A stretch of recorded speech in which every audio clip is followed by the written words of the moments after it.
Comment from me, not a question. Comment, look, what can I say? I'm sorry to break some Boca hearts, but we worked hard. We just worked so hard, and that's sport. I think we played Boca 5 times, they win 4, but sport is such that anything can happen on the day, and this was the 1 in 5, 1 in 10, where we got something out of the game. You can't say we didn't work hard for it, and you can't say we haven't learnt from the experience of being at the tournament. So I'm thrilled for the players and for the club. It's wonderful. It's something to go home with. It's something to go home with. Sorry, just first bit. Lawrence Dockery, Beyond the 90.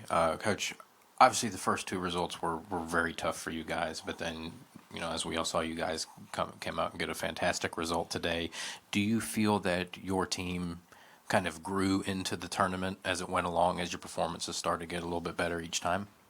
Yes, of course. I mean, that's pretty obvious for all to see that I think there was progress from game to game.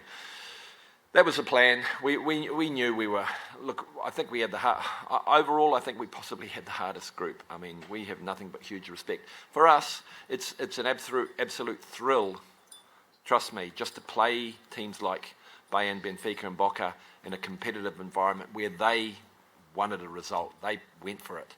So I don't care that we lost 10-0 to Bayern. We learnt from that, and it was great to see them going for it, playing not just a friendly where they kind of didn't care. They were up for it, going for it. So that's the thrill for us. So it's a thrill just to play these teams, let alone get a result. I'm just very happy for the boys.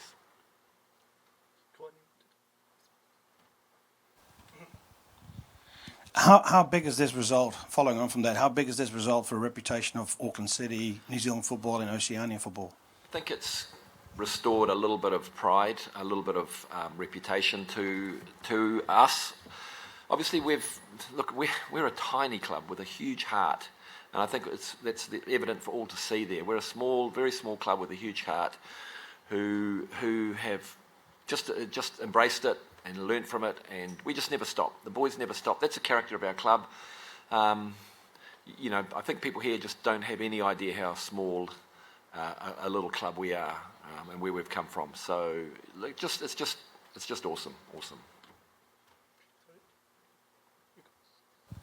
Hi, I'm Jordan Smitherman. I'm with AP. How can your players take this experience from the Club World Cup with all these international teams and take it back with them to New Zealand?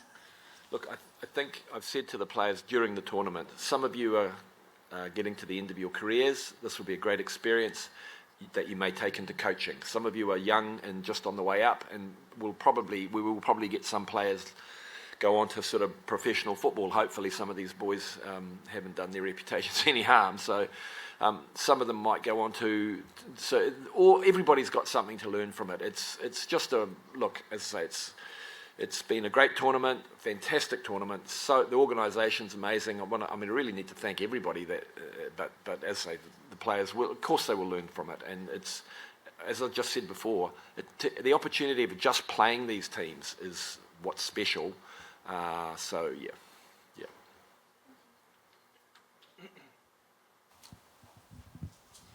Here, Andrea Montolivo, Agencia F. 2 things. The first one, Boca wanted to, don't know if you say that, open the field, play on the wings. And so how did you prepare the game? Because it worked very well. A lot of crosses from Boca, but you defended in an amazing way. And second one, just a little bit about the weather today. It was pretty crazy. It was very hot then, the storm, especially when it was so hot. How did your players feel, like, for example, at halftime, because there were 2 stops in the first half and then also in the second one? Thank you. Sorry, what was the first part of that question?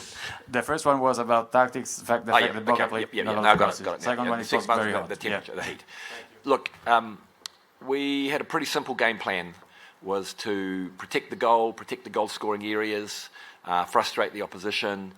It just didn't work against Bayern, but it started to work against Benfica, and I think it worked really, really well today. The key was not the plan. The key was that the boys implemented the plan and learnt to try not to make mistakes and implement the plan. And look, we got a bit lucky, let's be honest. As I said, we played Boca 5 times, 10 times, they win 9 out of 10. But that's sport, you know, and so we'll take our luck today.